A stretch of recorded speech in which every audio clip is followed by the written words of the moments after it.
Good morning. Saini ঘোষের নতুন চ্যানেলে সবাইকে স্বাগত। সৈনী স্কুলে গেছে, ওর আজ থেকে পরীক্ষা শুরু হচ্ছে, ক্যাট পরীক্ষা, ক্যাট 3। আর ঋষভ ঘুমোচ্ছে। আপনারা দেখেছেন ঋষভ আর সোহিনীর দুষ্টু মিষ্টি কিছু ভিডিও আমি সেন্ড করেছি। আর আজকে আমি সময়ের একটু অভাবের জন্যই আমি সেরকমভাবে ব্লগ ছাড়তে পারছি না। তো আজকে আমি একটা ব্লগ স্টার্ট করছি। সবাইকে আমার ব্লগটি দেখার জন্য অনুরোধ রইল। সৈনী তো স্কুলে গেছে আর ঋষভ ঘুমোচ্ছে। এই ফাঁকে আমি আমার যে কাজ সেই কাজগুলো করে নিই। দেখতে পাচ্ছেন আমি ভাত বসিয়ে দিয়েছি। এখানে একটু মুসুর ডাল রেখেছি, এটা একটা কৌটো করে, যেটা আমি ভাতের মধ্যেই দিয়ে দেব।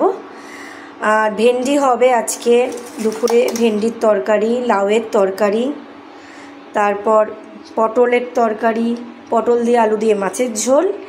আর এই আলুটা আমি দেব হচ্ছে লাউয়ের তরকারিতে। আর ছেলের জন্য সব সবজি দিয়ে মাছের ঝোল। আর টিফিনের জন্য আজকে সৈনিকে করে দিয়েছি ডিম টোস্ট, আর আমাদেরও তাই বানাবো। এই যে এখানে ভেজানো ডাল আছে, ধোয়া ডাল, ধুয়ে রেখেছি। আর এই কৌটোর মধ্যেই আমি ডালটাকে ঢেলে, আমি কিছুটা ঢেলেওছি আর কিছুটা ডাল এইভাবে ঢেলে কৌটোটা আটকে, একটু জল দিয়ে কৌটোটা আটকে আমি ভাতের মধ্যে দিয়ে দেবো। তাহলে ডালটাও খুব ভালো সেদ্ধ হয়। আর যেহেতু ঋষভ খায়, ঋষভকে আমি সবসময় একটু ডাল সেদ্ধই দিই অল্প করে।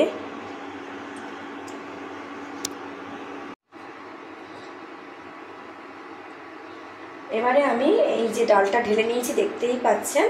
এবারে এর সমান মতো আমি একটু জল দিয়ে, এতটা জল দিয়ে এবারে আমি ঢাকনাটাকে আটকে দিয়ে আমি এই হাঁড়ির ভেতর দিয়ে দিলাম। দিয়ে এবারে ভাতের ঢাকনাটা আটকে দিলাম। এবারে দেখবেন ডালটা খুব ভালো সেদ্ধও হয়।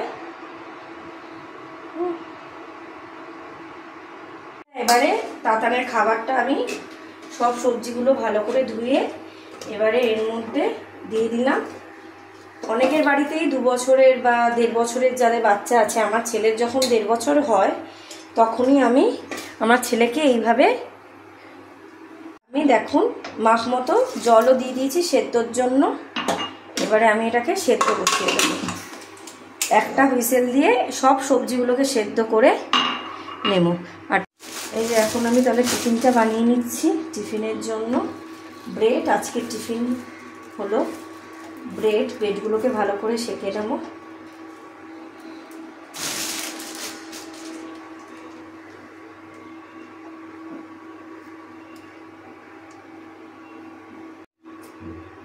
এই যে ব্রেডগুলোকে এবারে আমি সেঁকে নিচ্ছি। একটু কড়া করে না সেঁকলে না ব্রেডটা বাটার দিয়ে খেতে ভালো লাগে না। তাই ব্রেডগুলোকে এইভাবে সেঁকে নিলাম।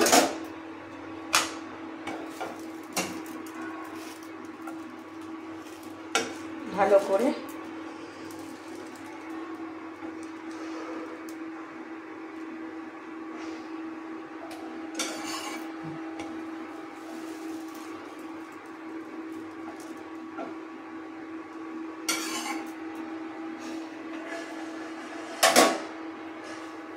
এবার ডিমের পিসটাও সাথে সাথে বানিয়ে নিচ্ছি।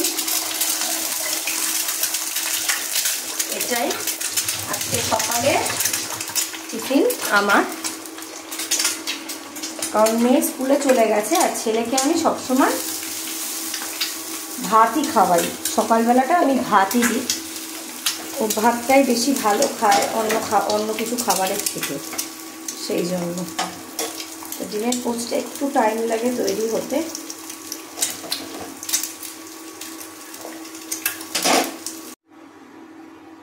এই যে আজকে আমার সকালের টিফিন ডিমের পোস্ট, পাউটি আর শশার টুকরো কিছু, এটাই আমার টিফিন।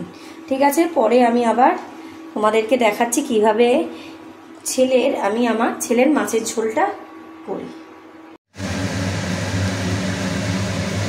আচ্ছা, সবার বাড়িতেই 2 বছর, 1.5 থেকে 2 বছরের মধ্যে বাচ্চা থাকে, যাদের বাচ্চা হয়েছে।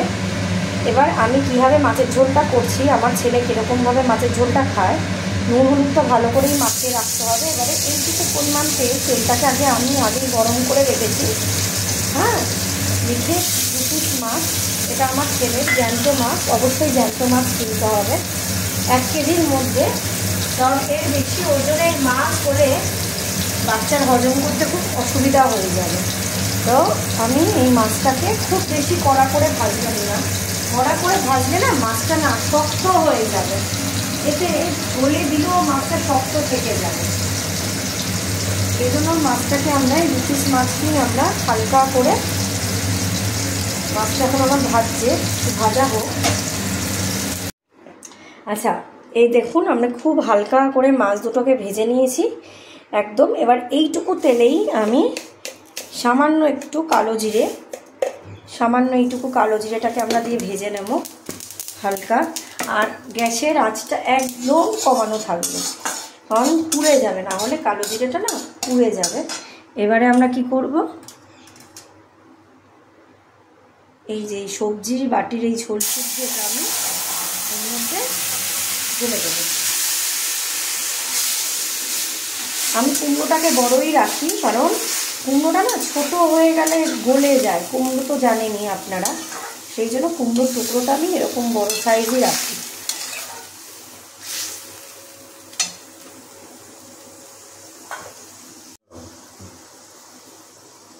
এবারে আমি একটু সামান্য একটু হলুদ আর সামান্য একটু লবণ দিয়ে মাছটা দিয়ে ঝোলটাকে ফুটিয়ে নেব। এইভাবে বাচ্চাকে ঝোল খাওয়ালে বাচ্চার কোনো সময় কোনো পেটের সমস্যা হবে না।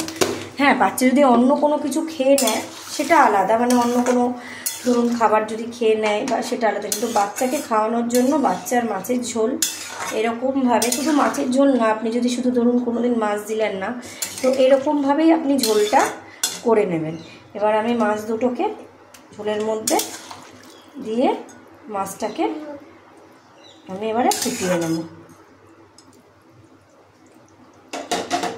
একটুখানি ফুটিয়ে নিলেই মাছটাও ঝোলের মধ্যে যেহেতু অনেকক্ষণ থাকবে, গরম থাকবে, তো মাছটাও নরম হয়ে যাবে। আর ঝোলটার মধ্যে যেহেতু আমরা মাছটা দিয়েও দিয়েছি, ঝোল ফুটতে ফুটতেও মাছটা ভালো করে আরও নরম হয়ে যাবে। এইভাবেই আপনারা চাইলে আপনাদের বাচ্চাদেরকে এইভাবেই ঝোলটা খাওয়াতে পারেন। আর এই